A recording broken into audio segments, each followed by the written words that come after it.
So it says, thank you very much for joining us this evening. This is a webinar about wildlife-friendly gardening.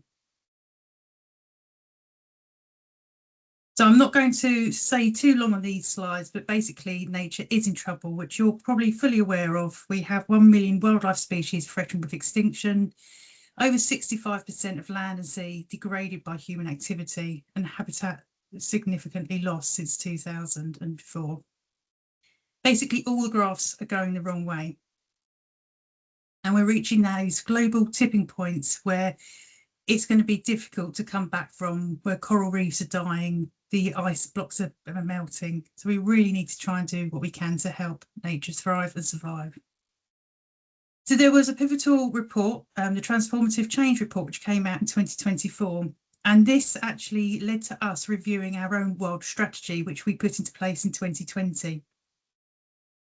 So we looked at the report's findings and we put together a new strategy to lead us into 2030. And I thought it'd be useful just to show you the key points of our new strategy, which we've rolled out this year. And as you can see, key factors which we are supporting on are connecting communities to inspire people and enable to play their part in nature's recovery. And creating a nature positive society is really important. And this all feeds into helping people find out what they can do for nature in their own homes and gardens. So here we have the Nature Recovery Network map, and I thought I'd put this in because it shows that it's not just the big areas that are important to wildlife, it's the small pockets which really do create important connectivity habitats for wildlife as it travels through different landscapes. So we could be talking about window boxes, green roofs on sheds, small pots in gardens, or just small areas if you've just got small courtyards. They're all really important to help wildlife in landscapes. It's not just the big woodlands, the grasslands, etc. What does wildlife need? It needs bigger, better and more joined up spaces and more space for nature to thrive. This is an example just to really show of the importance of connecting habitat, but also creating bigger spaces so those habitats become more resilient. So what does it need? We need to create and improve habitats. We need to try and increase biodiversity and create and protect ecological corridors, protect the carbon sinks that exist and create more carbon storage. And we need to rewild more areas.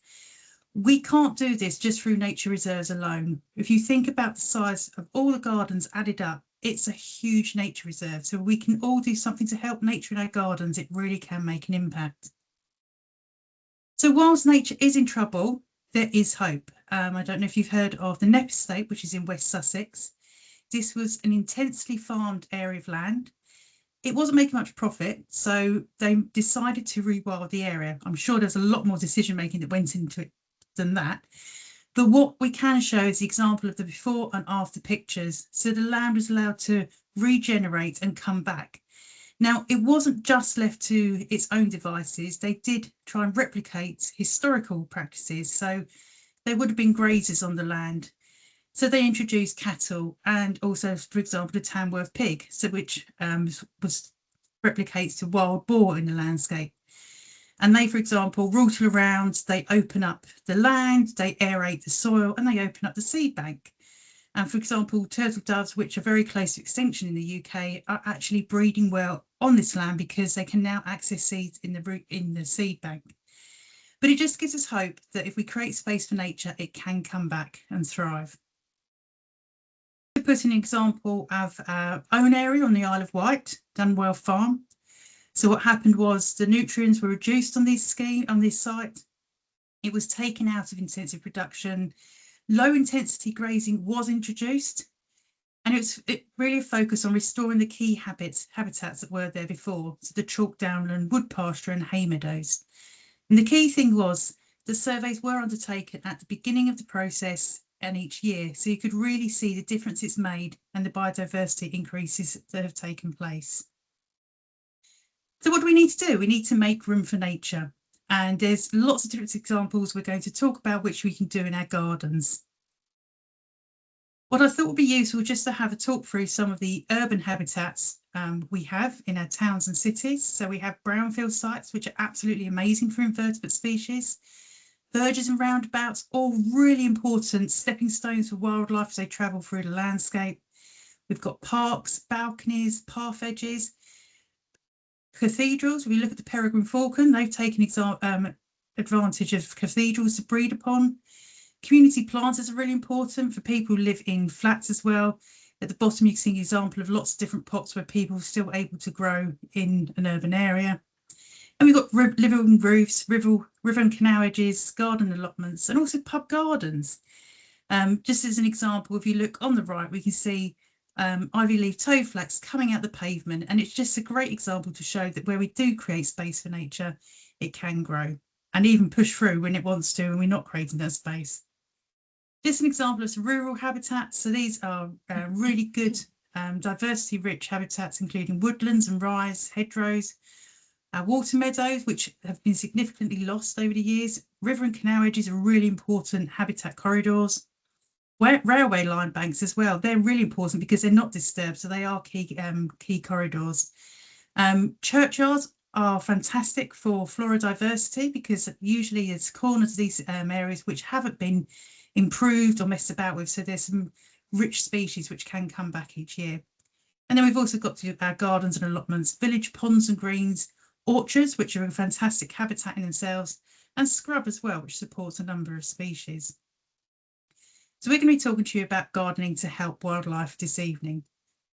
And one of the things I wanted to show was an example of all the different species, but not all, but a significant amount of the species that use our gardens. I think when you have a look at this, we forget just how many species of wildlife do actually use our gardens for shelter, for obtaining food, water, and also for breeding in.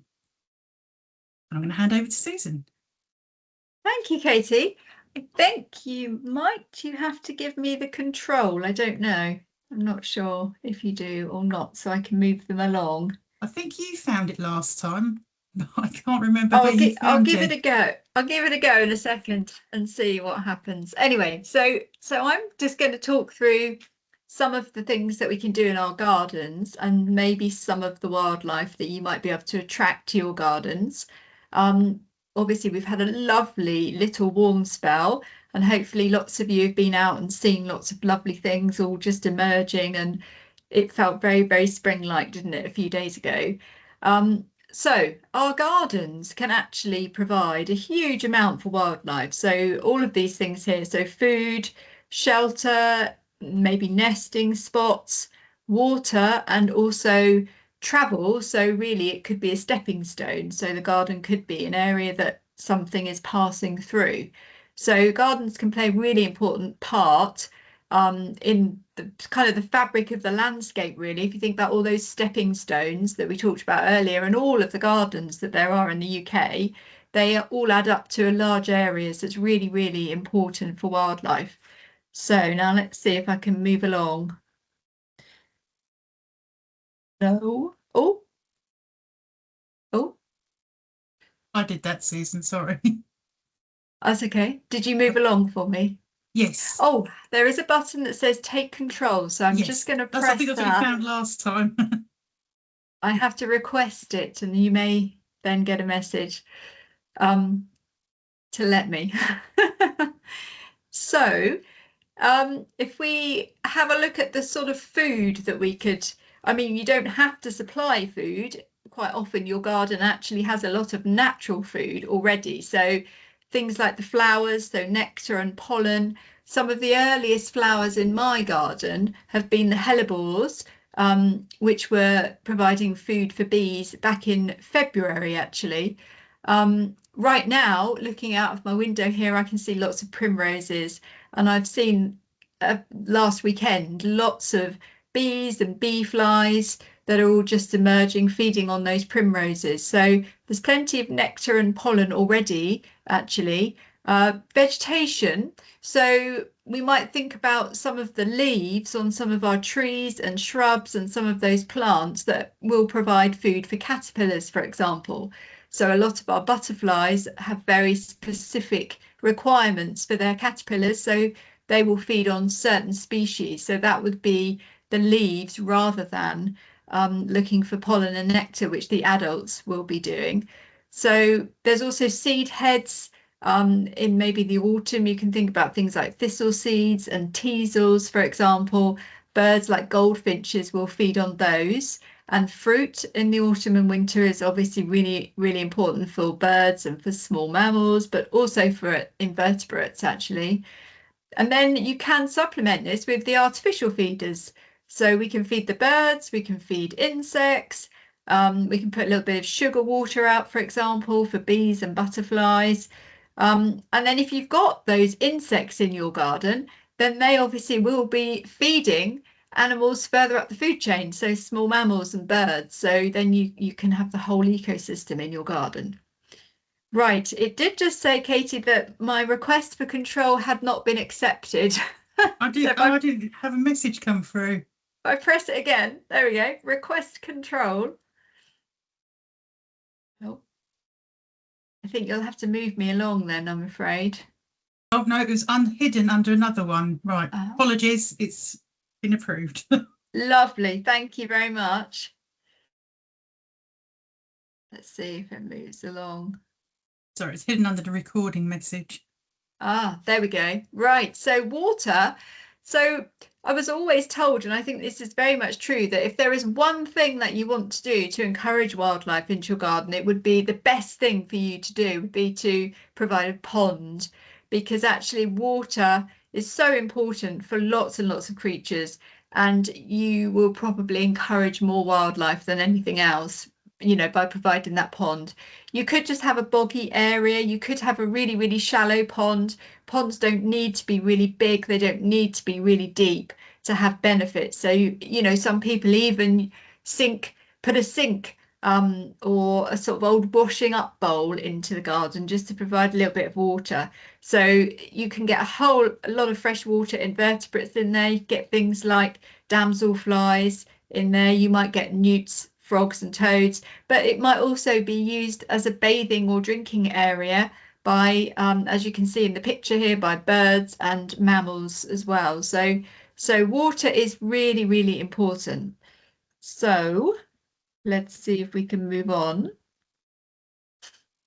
It's a tiny button in the corner. Shelter. So if you're able to leave some of your lawn a little bit longer, that just provides a wonderful habitat for wildflowers, but also it does provide shelter for lots of different species, for small mammals, for invertebrates. It will actually, in the summer, it will keep that area a little bit cooler. Down in that long grass that you can see in the picture, in the summer, it will be a little cooler, a little damper than out on that lawn, which will get very hot and very, very dry. So it provides really nice bit of shelter. You could think about a native hedgerow, because that provides shelter, it provides food. If you have space for trees, then that's obviously fantastic. A lot of our native trees, like for example an oak tree, there are hundreds of different species associated with some of those trees, like the oak trees. So they're really, really important. Lots of moths and butterflies and other invertebrates will use those, as well as a lot of small mammals and birds. Dead wood is really important. It's great to have some, obviously not everyone can have standing deadwood, but standing deadwood has its own value, and so does fallen deadwood. Now things like stag beetles, for example, the larvae live for around about 7 years inside rotting wood, particularly oak that's sort of partially buried in the ground. So they'll live for 7 years as larvae in that wood, and then they'll hatch out into the really huge, spectacular beetles that you see in a May sort of time, and just live for a few weeks as the adult. So that's one species that's really reliant on dead wood.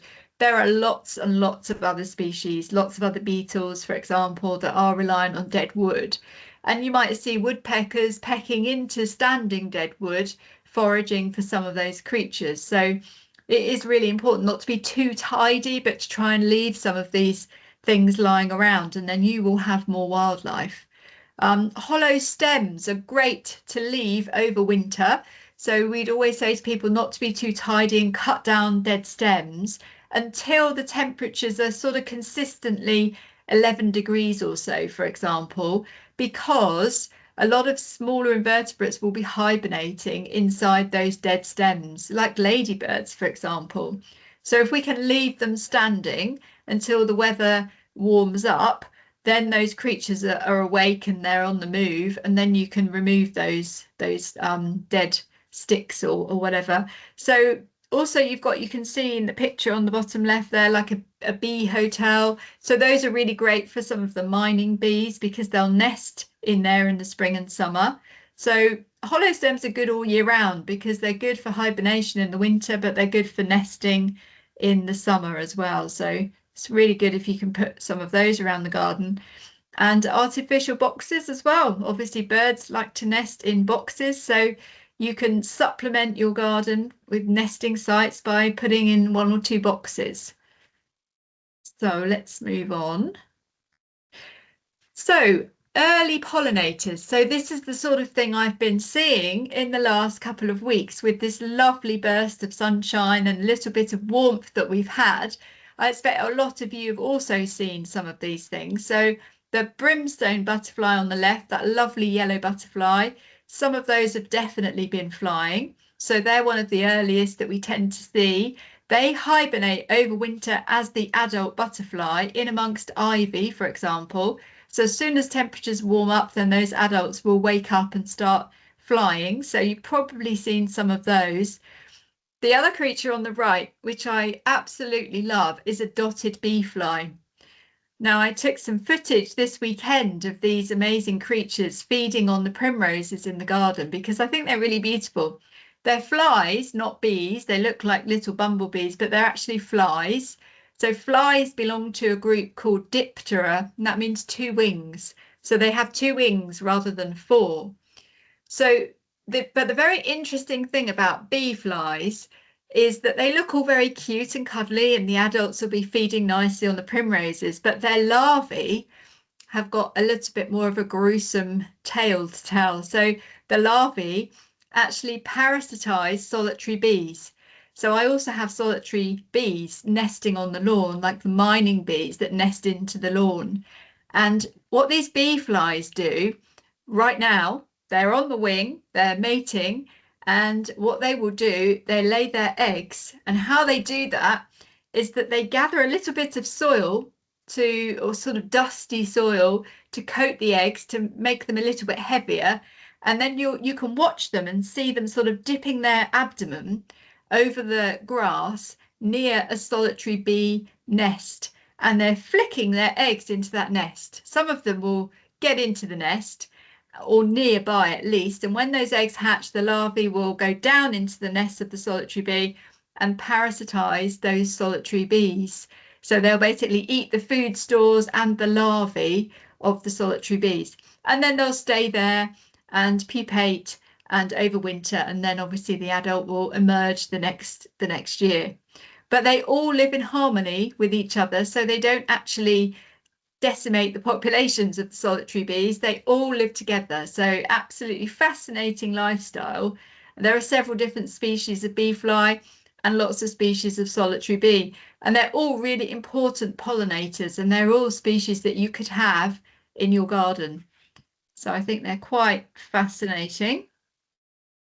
So I like to talk about the wonderful weeds because I think some of our most valuable plants for pollinators are what a lot of people call weeds. So things like dandelions, ivy in the middle picture, and bramble on the right hand side. So dandelions are extremely important at this time of year. They've got lots and lots of pollen, and I think Plant Life did a study that looked at lots of different common plants, and they found that dandelions were one of the best for our pollinators. I've got so many photographs of all different kinds of insects all over dandelion flower heads covered in pollen. So lots of solitary bees, butterflies, beetles, all kinds of things. So they're fantastic for pollinators. Ivy at the other end of the season is really important because it's one of the last flowering plants before the winter. So in September, sort of September, October time, the ivy will be in flower.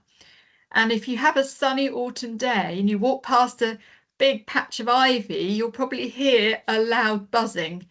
And it usually is covered in bees, wasps, all kinds of insects that are just having that last feed before they have to hibernate for the winter. So ivy is great because it's also an evergreen, so it provides year-round cover. So those brimstone butterflies, for example, will hibernate in amongst the ivy over winter. It provides areas for bats to roost in, for birds to nest in. Then you've got the berries in the winter that feed the birds as well and small mammals. So it's a really, really important plant. It's not actually a parasite. It climbs trees, but the Woodland Trust actually say that an ancient tree is more valuable with ivy on it than without. So I think it's really worth thinking about that. And then bramble on the right hand side. This is a hornet mimic hoverfly on the bramble.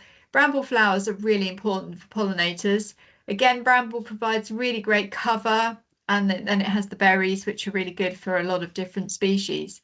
So all of these people call weeds, but they all have their place. They're really, really important for wildlife. I mean, I understand that you might want to keep them cut back a little bit so they don't take over, but I would say it's definitely good to have some of these in your garden.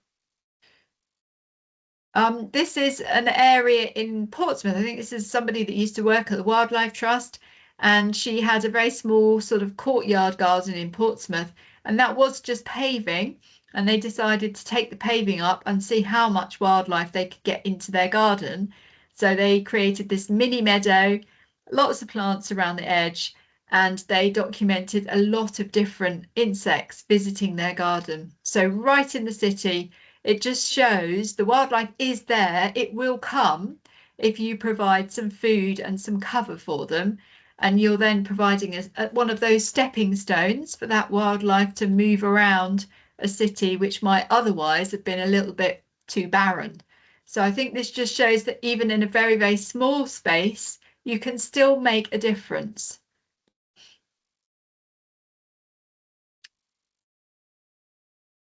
Oh, sorry, moved on. I was too impatient. So wildflower areas, a lot of people would like to have a wildflower meadow, and it's not necessarily an easy thing to do. Some people, you know, sort of scatter seed in the lawn and then say, oh, it hasn't worked. What do I need to do? You know, well, it isn't quite as simple as just throwing some seed in and hoping that it takes.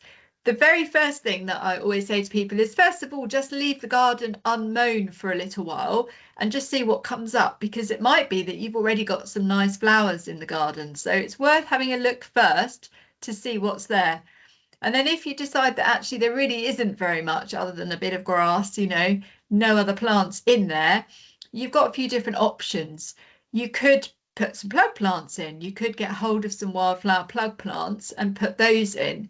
You could remove some small squares of turf and perhaps seed some wildflower seed into those squares, and then with the idea that they will spread further into your grass. Overseeding is where you maybe mow your grass really, really short and you rake it hard or scarify it to try and create some bare ground in the autumn, and then you put some seed on, because that seed really does need bare ground. Now, in an ideal world, you would remove the topsoil and you would put wildflower seed down after that. But I realised that that's not a very easy job, quite a difficult job to do. But what you're really aiming for is low fertility, because when we've got high nutrients, which we often have in a garden, we end up with those dominant species taking over. So you've got your sort of coarser grasses. You might have things like docks, nettles, thistles, the sorts of things that you don't perhaps want lots of, because they thrive in high nutrients.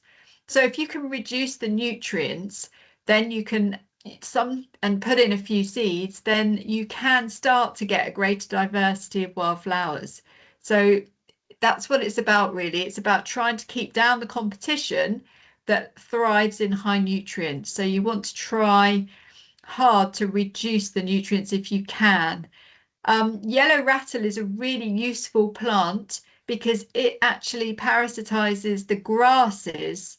So it will help. It lives partially off the grasses, so it will help to keep the grasses down a little bit. And again, that helps some of those other wildflowers to thrive because there's not so much competition. So initially, I would say to people to cut and remove the cuttings fairly regularly, because that helps to reduce some of those nutrients. And then in time, you should find that the perennial seeds that you've sown start to spread a little bit more, and you don't need to cut it quite so regularly.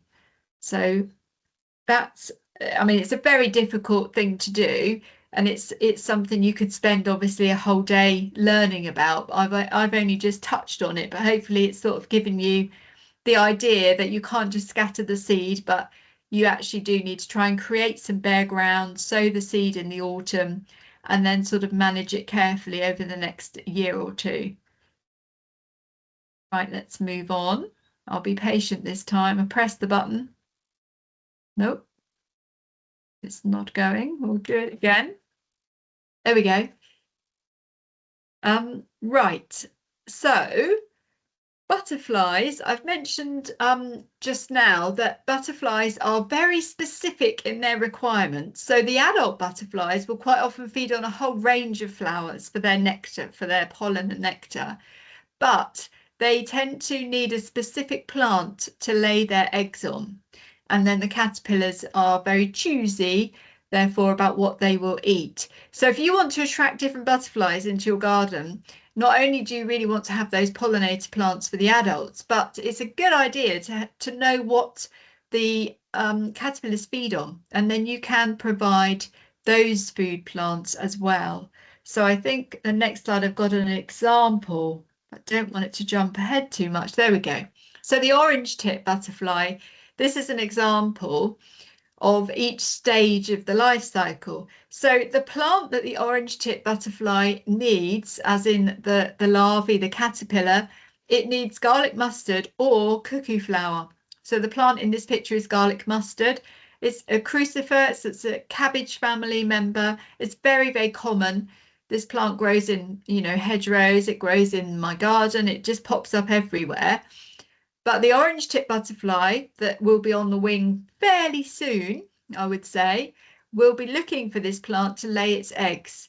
And when it lays its eggs, you can see in the left-hand picture there, it lays single eggs because when they hatch, they are cannibals. So it separates them out.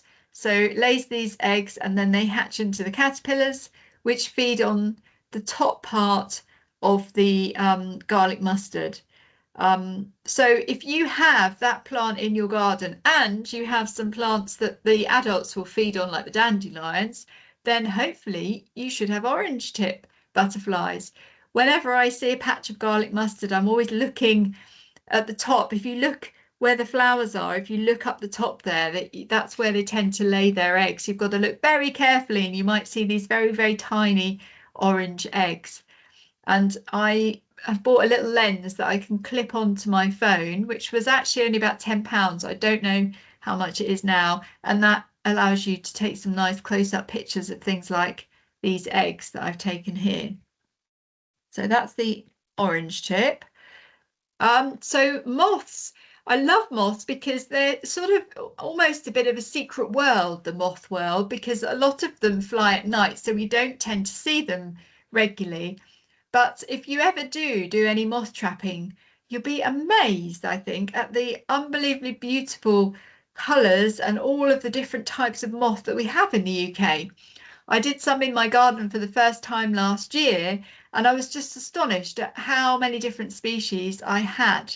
So they need, again, a variety of different plants to lay their eggs on. Different species prefer to lay their eggs on different plants, but they do want nectar. Some of these lovely moths will be feeding at night on honeysuckle. Some of these plants here, jasmine, evening primrose, night scented stock. So if you can provide some of those for the adults, then that's great.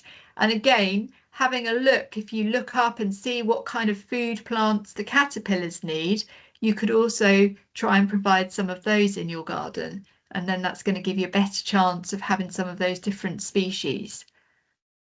So that's the moths. So the next few slides are just a few examples of plants that you could have all year round. So starting off with this one here, the spring, it's really good to have a range of plants, some that flower early and some that flower late, because obviously then that just gives you all year round food for your insects.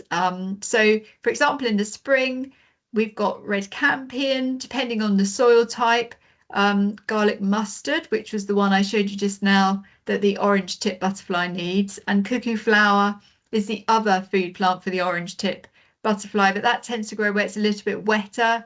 And then there's bugle, forget-me-not, honesty, and bird's foot trefoil. That's the one on the bottom right. So those are some other nice examples of plants that you could have in the spring. And then in the summer, there's a little list there of some of the plants you might have in the summer. I love the scabious, the one at the bottom there. So scabious and knapweed are both really nice summer plants that are very popular with a lot of butterflies and other insects. And then there's a nice list. I like Viper's bugloss as well. That's another really nice one. Lavender, again, is a really nice herb that you could have in the garden, which is great for lots of different insects. People sometimes ask about native versus non-native. And I think, you know, in a garden, we generally have a mixture of natives and non-native plants. And that's great because there are lots of non-native plants like lavender, which is obviously more a Mediterranean plant, that are very good for feeding some of these adult insects, like bees and butterflies. But quite often you'll find that the larvae of these species, the butterflies and the moths, for example, need some of our native plants to lay their eggs onto. So that's why we tend to favour native plants when we're talking about wildlife, because they've evolved over a long period of time with our wildlife. So the wildlife is quite often better suited to laying eggs on the native plants. And there are some non-natives that wouldn't be very useful for them. So that's why we often talk about native plants. So, and then in the autumn, it's great if you can have some late flowering plants. Like I said, before everything needs to settle down for the winter, it does still need to feed. So things like teasel, knapweed often flowers late in the summer, fleabane, thistles, devil's bit, scabious, sedum, that's a nice late one. Buddleia, if you cut your buddleia back, depending on when you cut it back, you can make it flower early in the season or late in the season. If you cut it back, I think probably around about now, it will probably be flowering in the autumn time. But if you cut it back in the autumn, it will probably flower a little bit earlier in the year. So you can sort of decide when it flowers, if you like. And then there is obviously things like ivy, which is brilliant in the autumn. So it's really important to remember that would be a really important flowering plant in our hedgerows at the end of the year. And then over winter, you might want to consider having some shrubs, maybe that native hedgerow I mentioned earlier with some berries, because berries are really important for birds in the autumn and for small mammals. They also, you know, if you've got a nice bit of a native hedgerow, it's providing a bit of structure and some shelter. Leave that summer growth. And like I said earlier, try not to cut that back until the weather warms up a little bit, and leave those hollow stems, because that provides really good overwinter habitat for invertebrates. And ivy we've mentioned already. So birds, if you're really keen on encouraging birds, then hedging and trees are, if you have the space, are really good for nesting, and song posts as well. Song thrushes, for example, they love to sit up high on a tree and sing at this time of year. Plants that provide seeds are great. So, you know, we mentioned knapweed earlier and thistles, dandelions even, you know, even some of those plants I've seen. What have I seen? Goldfinches feeding on dandelion seeds on the lawn. So a lot of low growing plants that go to seed are also really important for birds. And then obviously berries, lots of different berries are great for your birds. You can give birds artificial food, if you like, calling it artificial food, you know what I mean. If you provide a whole mixture of different types of food, then you're more likely to encourage a variety of different species of bird, as you can see listed down here. I've recently come across a bird food which is so popular. I've had more birds, I think, than I've ever had in my garden before. And I think the reason is it's got a mixture of seed and dried mealworms in it. So it's more popular than the fat balls are now, with things like long-tailed tits that used to be very, very on the fat balls all the time. They're now more interested in this seed mix I've got, and I think that's because it's got these dried mealworms in it. It's just so popular, and it's wonderful to see so many birds. So I think there are one or two things just to be aware of, because we've obviously seen some bird diseases recently that have affected some of the species like greenfinches. The advice is not to feed from a flat feeder, one that they perch on and sit on and feed from, because that can increase the likelihood of spreading some of those diseases. So it's best not to use those. It's really good practice to clean out your feeders every week as well.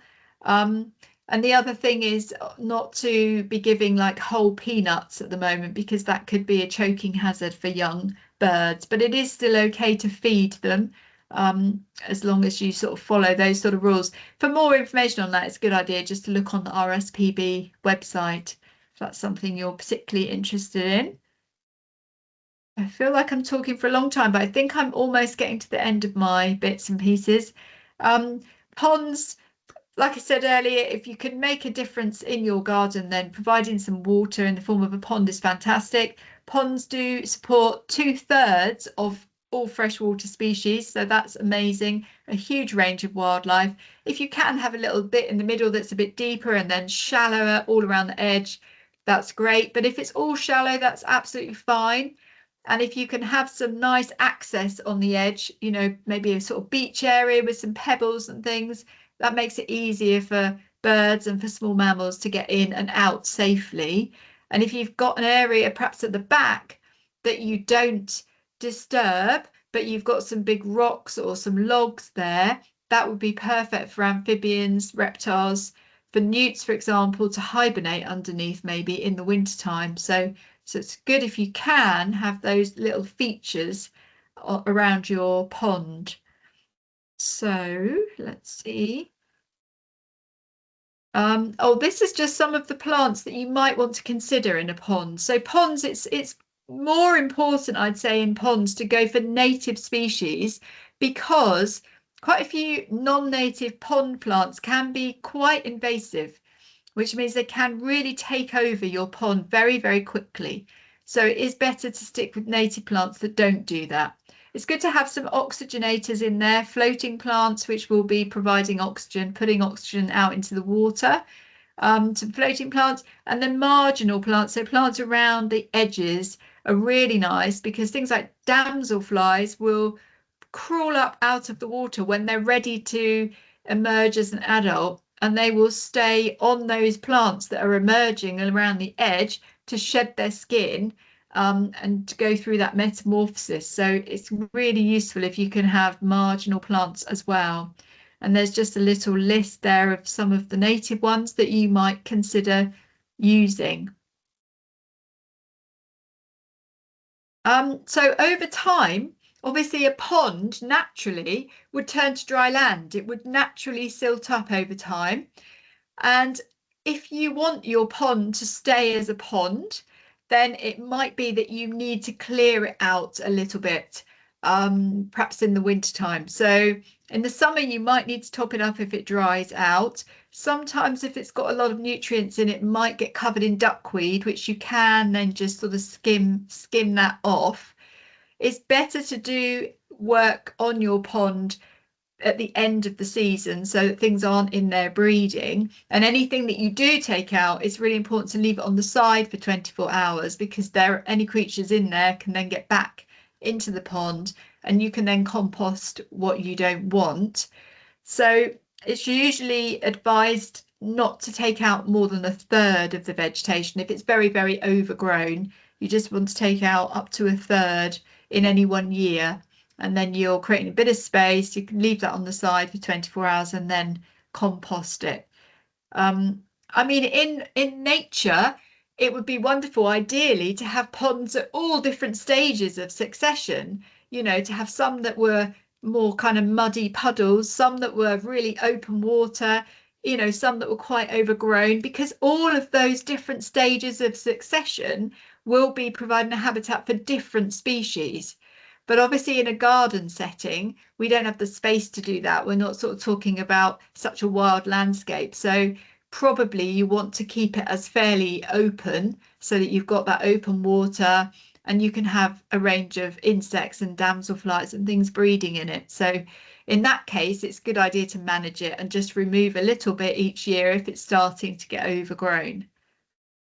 So, and yeah, if you don't have the space for any of that, then just even a saucer or a dish, and you put some gravel and stones and some water in it, will be lovely on a hot day for butterflies and bees to come along and have a little bit of food. I mean, a little bit of water, sorry. You can put a little bit of sugar water down as well, and that can help to feed some of our insects. So, you know, all of these little things can make a difference. Oh. Okay, hopefully everyone can see pictures of bug hotels. Can you see that, Susan? Does that come up okay? Yeah, I can indeed. Okay, so I'm going to talk about bug hotels. These are artificial structures which you can create to support sort of bugs, particularly sort of like solitary bees, for example.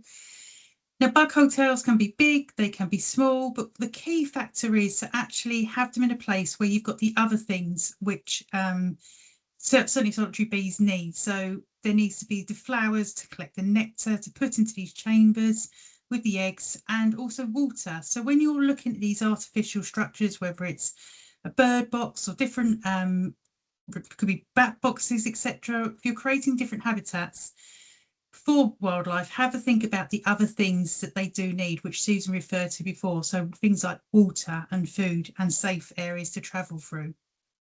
So size doesn't matter. These are just, you can see a big example of a pallet bug hotel.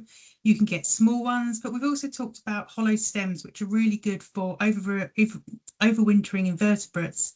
And I'll come on to log piles as well. So you could also drill in, if you've got logs, for example, drill in holes, and insects and hunting spiders and bees will also use these as possible as well. But the key thing is to remember, if you do have an artificial structure, is to actually cleaning it out each year and putting in new material, because that will then prevent parasites getting in there and impacting on those invertebrates.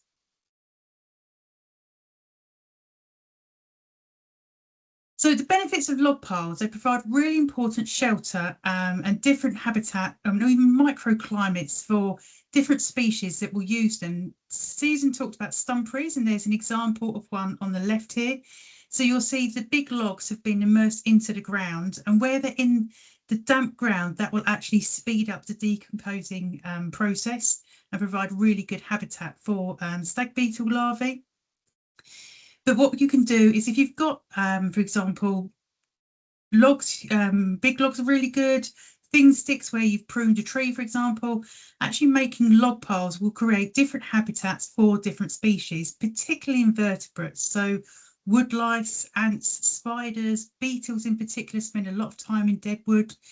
And what these habitats then do is create almost like a breakfast buffet for other species. So hedgehogs using your garden can find food there. Frogs will feed on these insects and invertebrates as well as they're going through. So it really does provide really good habitats for the ecosystem within the garden, supporting different species. And you can have fun with them. So with the log piles, they don't have to be a messy pile. You can create different structures. You can make them look structurally pleasant in your garden. You can create pyramids with them.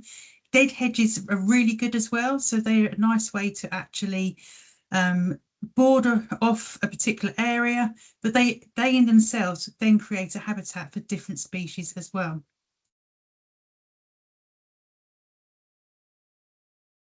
Now, hedgehogs really do need our help. They are in decline, and one of the things that they're struggling with is where we're having new fencing put in, and we've got those concrete bases, and they can't get in and out of gardens. Now, they travel up to 2 miles a night, and the reason for this is they're looking for food. So if we can look at our own gardens and create a small entrance in and out our gardens for hedgehogs, that then gives them access to a different area where they can source food. Now, if you can do that and then talk to your neighbours and encourage them to do the same, actually creating those corridors or hedgehog highways across gardens will help hedgehogs stay away from the roads and hopefully prevent them being run over as well. So the key thing is where you do have these barriers like roads, if we can create habitat and safe commute routes away from them, it will help preserve hedgehogs and give them a safe area to travel through the landscape. Now, you can leave out food for hedgehogs. They do like cat or dog food, and you can leave out water as well. And water is really important. So actually just leaving out a fresh dish of water is good for hedgehogs because they can't find it elsewhere when they're travelling through the landscape. In terms of hibernating, they'll be coming out of hibernation now, but remember in the autumn when you are looking to clear up some of your garden, actually leaving a pile of leaves in the corner or under a hedge is a really good place for hedgehog nesting for them to hibernate in.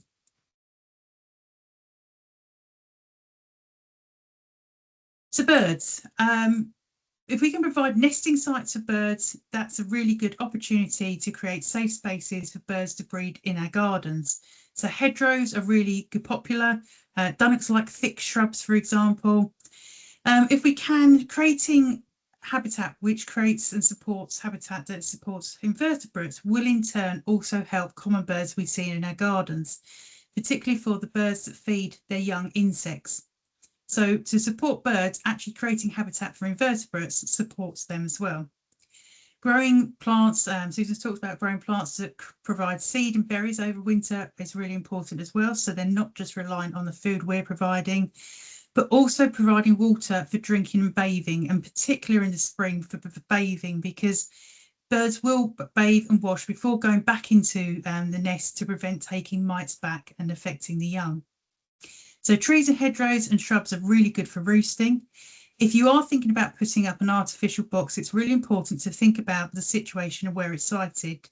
You don't want to put it in direct sunlight. It could ideally need to be a bit shaded, but also not have perch areas near it, so it doesn't have an area for predators such as magpies to actually sit and wait. But also think about what's underneath the artificial boxes. So if there's just direct lawn and you're looking to put it on a tree, have a think about if there's a safe space where you can actually put it over a shrub or some vegetation, because when those young do fledge, I can guarantee that if there is a cat in the area, they will know that they are there and will possibly be there ready and waiting. So if you can have, for example, a bird box above, for example, a pyracantha, nice prickly shrubby shrub, it's opportunity and protection then for young to fledge and have a safe and sheltered place to roost, and also be open enough for adults to come and feed those young as well.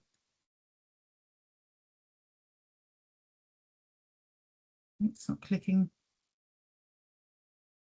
So bats are really important indicator species. They're also pollinators and seed dispersers. So if you've got bats in your garden, it generally means there's probably a good supply of invertebrates as well. And one of the things I would recommend is, if you don't know if you've got bats, actually go out into your garden at dusk and look up to see, because they're quite wondrous just to watch them circling gardens in the dusk. So if you don't know, I'd recommend going out and having a look. So we can also support bats in our gardens by providing roosting spots. So they will roost in cracks of trees, for example, in hollow areas, in cracks in buildings, but we can also put up bat boxes for them to roost in as well. And if you put up a few bat boxes, this can actually create a maternity colony as well for them to use. But for advice for that, I'd recommend going onto the bat conservation site. So bats will use tree networks in urban areas to actually commute. They have used them for the echolocation system to bounce off. So if you put in hedgerows and trees, this will provide the support for bats travelling through the landscape because they need those connecting habitats. And this just talks about bird and bat boxes, which I've covered already. But one thing I would say is if you've got swifts in your area, look at the possibility whether you can put up a swift box. Now, swifts do like to breed in colonies, so if you encourage neighbours to put up 1 or 2 boxes as well, this will increase the success for creating space for breeding swifts.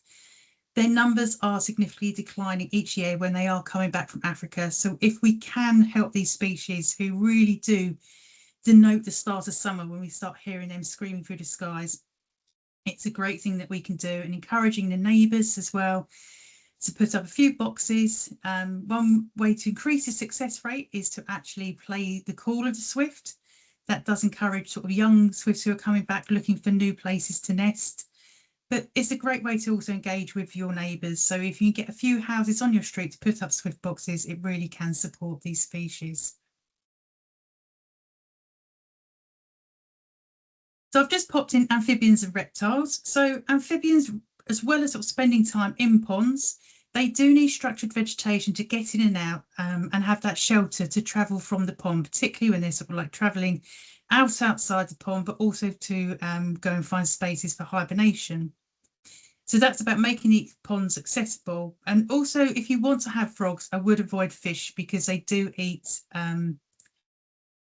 frog spawn. Sorry, my brain went completely blank then. And also having log piles and the boggy areas are really great for frogs because they will go and spend time in these areas when they are outside of the pond. Now, supporting reptiles is about creating basking sites. They do like sunny areas. So you could put down, if you have any, sort of a small bit of corrugated iron in your garden. That would create a really warm spot for species such as slowworm. Compost bins, which I'll come to a bit more detail in a minute, but they're really good for breeding. So the warmth will be used and attract slowworms and also grass snakes who will lay their eggs in them. But you can also create a chamber such as a hibernaculum in your garden, which creates space for them to hibernate and overwintering. So when looking at the products we use in gardens, one of the things we would really recommend is not using chemicals. These basically can damage ecosystems in gardens where they do get rid of pests. They also get rid of the good guys as well. They are significantly damaging, and removing those and finding more natural ways of controlling pests can really help wildlife thrive in your garden and not have a negative impact. So encouraging hedgehogs and frogs, so creating space for them, will help control slugs and snails in gardens. There's also other things that can be planted to attract different species to help get rid of pests such as aphids and mites. So planting plants that attract ladybirds such as yarrow, grasses and meadowsweet will help attract ladybirds, and they eat the aphids and mites. Fennel, yarrow and wild carrot will help attract hoverflies, and they eat aphids, whitefly and blackfly. So all worth considering when looking at what you're planting in gardens. Now, compost heaps really are fantastic. They are like a tower block of basically supporting so many different species. So you've got your really tiny, minute decomposers, which you can't see with your eye. So the red worms are all working really hard to decompose all that matter in the compost bin. And it's all that activity that creates the heat, which then attracts other species as well. So when you think about all the different species that a compost bin can support, they really are great for biodiversity in gardens. So you can make your own, or you can get ones which you can buy. They do need to have sort of aerating places to get the oxygen in. But if you want to prevent your bin from smelling, we'd recommend you don't put cooked food in there, as that will also help prevent rats as well. So add vegetable and fruit waste, and it's a really good form to create free compost, and it's really basically free, which you can then put nutrients back into your garden. And on this point, I would say, please always avoid using peat compost if you are buying it, because we really do need to protect these sensitive habitats. So other features of a wildlife friendly garden include water butts. So harvesting water can help conserve water, but also save money on us actually using the taps to water things. Or look for opportunities to create green roofs or green walls. As I said, vertical planting does really help cool an area, as well as planting trees. They're really great for shade as well. But greenery and vegetation absorbs that heat and can really keep a place cool in them sort of our hot summers. I've talked about peat-free compost. Also look at drought-resistant planting. So if you have a particular corner of your garden which is south-facing, there isn't much shade, if you want to put plants in there, have a look at ones that are more resistant to sort of hot weathers and you don't have to water as much. And also look at permeable surfaces. So where we do put hard surfaces over our gardens, it does destroy the soil health beneath. So if we are looking at putting in patios and areas, look to try and keep open spaces as well, which will help water runoff, but also help maintain the health of the soil underneath. So I'm going to hand over to Susan for this slide. Katy knows that I love this slide, so she's very kindly always gets me to talk about this. I came across this maybe a couple of years ago, and I just thought, wow, this is just so amazing because it shows you what's happening to some extent underneath the soil as well as on the top of the soil.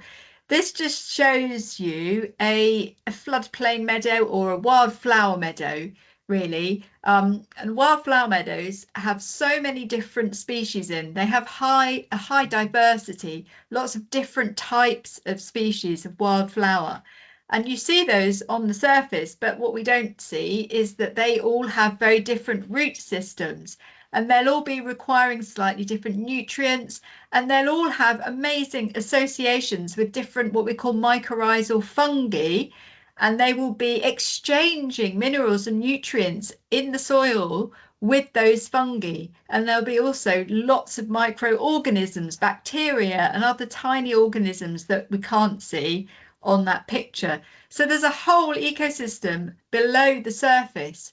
This is possible because this is a wildflower meadow and it's not disturbed. So it isn't ploughed up, it's not being dug up in any way, the soil is not being disturbed, it's not being destroyed in any way, it's not being replanted with a monoculture, and so the point is, if we can not disturb that soil very much, not only do we have this whole ecosystem under there, but it's a carbon sink. What it is doing is storing carbon. We always think of woodlands as storing the most carbon, but actually an ancient piece of grassland, a bit of chalk downland, for example, so in my area that might be Danebury Hill Fort or Stockbridge Down or St Catherine's Hill in Winchester.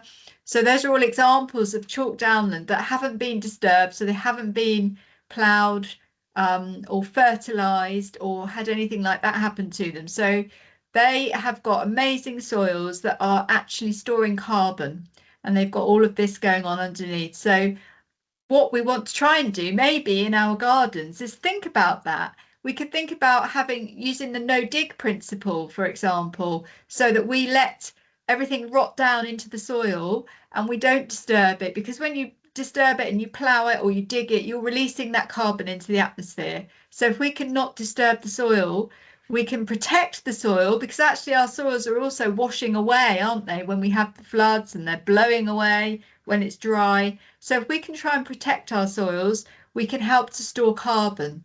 So this sort of, for me, links biodiversity and the climate crisis really nicely. So if we can create more wildflower meadows, disturb the soil a lot less, then we're going to have a double win. We're going to have more biodiversity, and we're going to store more carbon. And obviously, if we're cutting less as well, then we're using less machinery, aren't we? And we're using less fuel on a larger scale. If we can try and cut less, I think that's another added benefit. So hopefully that sort of gives you a bit of a flavour as to why I love that image and why we should think about not disturbing our soils quite so much as we do.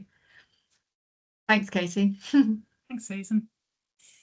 So with climate change, whether people believe it's happening or not, we are experiencing extreme weather experiences. And Susan's already touched on the native, non-native species. If we can plant native species, it does support the species that have evolved with our native species. But where the climate is changing, we are going to see more non-native species coming in, and they're going to be the ones that may be more drought resilient. But we're also seeing species changing their ranges as well. So as we're getting warmer, we're seeing species coming up through France, for example, our own species moving to more cooler climes that prefer those conditions. And this will continue as the weather does change. Susan's touched on no-dig growing. It does protect the soil. It protects the organic matter in there and all the different species and the structure. So if you can give it a go, that's the best way to maintain that soil health. Harvesting water, we've talked about. Flood and drought resistant plants, have a think about those if you do have particularly particular areas that do get heavily impacted by that heavy rainfall that we're experiencing at times. And if you can, look to create more permeable surfaces. So there is those areas which do absorb the water, and it's not just sitting or running off and draining your soil. And if you do suffer, or someone in your family suffers from hay fever, if you want to plant a tree to create shade but also provide habitat, have a look at some low pollen trees. Where the summers are getting hotter, it can exacerbate hay fever. So putting in a low pollen tree can help with that. So initial stages of planning a garden. If you've got a new build, obviously that's a blank canvas. You can have a lot of fun designing it from scratch. But what I would say is with a new or existing garden, have a look at what's already there. Leaving a patch of lawn, seeing what actually comes up before you sort of start planting or sowing seeds is really exciting, because you never know what's in the seed bank. I did clear a patch of my front garden, left it, didn't think really to do anything, and I had all these amazing foxgloves come up. I recommend people leaving areas to see what comes up. I didn't expect anything, and I was amazed when stuff does. So it is quite incredible what is in the seed bank. If you want to leave an area, see what comes up, and then monitor what's there before you decide what you want to do. The things to consider when you're looking at creating and designing a garden is the aspect. Is it sunny or shady? Because that will impact what you can grow where. Is it free draining or boggy? And you can also create a map. So have a sketch, plan out what you want to do, and give it a go. There's lots of different choices you can do. Even if it's a small thing to help nature, it all helps. So I just popped this slide in because I have a lot of people sort of talk to me and say, well, this is all great, but there's not much I can do because I have a really small space. So I wanted to give some examples that it doesn't matter if you have a large or small space, there's always something you can do to help wildlife. And we've talked about stepping stones, and they're a really important thing for wildlife travelling through, particularly urban environments. I had someone once tell me that they were having a coffee in a courtyard garden in a cafe. There was a hanging basket there. And in half an hour, they said they saw 3 butterflies come in and stop at that hanging basket. And that really does go to show that just, a couple of plants really does provide important respite, whether it's somewhere to stop, to feed. It's really important just to have that there for these pollinators and different wildlife to use as they are travelling through quite an urban environment. So you can see here there's a small pond that provides important water. It doesn't have to be too big.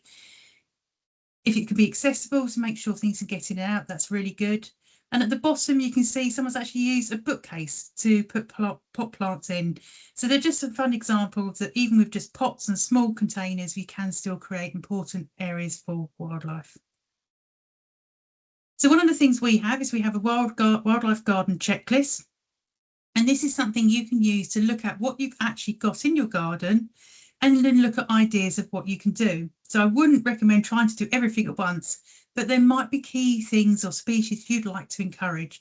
So this provides a useful checklist to work through, have a look at what you've got, what you'd like to do, and different ideas to have a think about. And then we've also got a different side where you can actually have a sketch of your garden and start plotting those different things you'd like to implement. And one of the things I'd like to say just as the last slide is if you can do something for wildlife in your garden, that's fantastic. And even if it's something small. So it's really important we still maintain the functionality of how you use your garden. So if you have grandchildren who like to play football, it's important they have their space. But if you've got a corner you can leave messy, or an area of longer grass just for invertebrates and small mammals to have that shelter in your garden, it all adds up, because if we can all do something in our gardens, it's that connectivity, the stepping stones, the corridors, it provides those network of habitats across our communities. And if you can get your neighbours and other people on the streets on board, that's all the better to helping us save our nature in our environment. I think that's the last slide.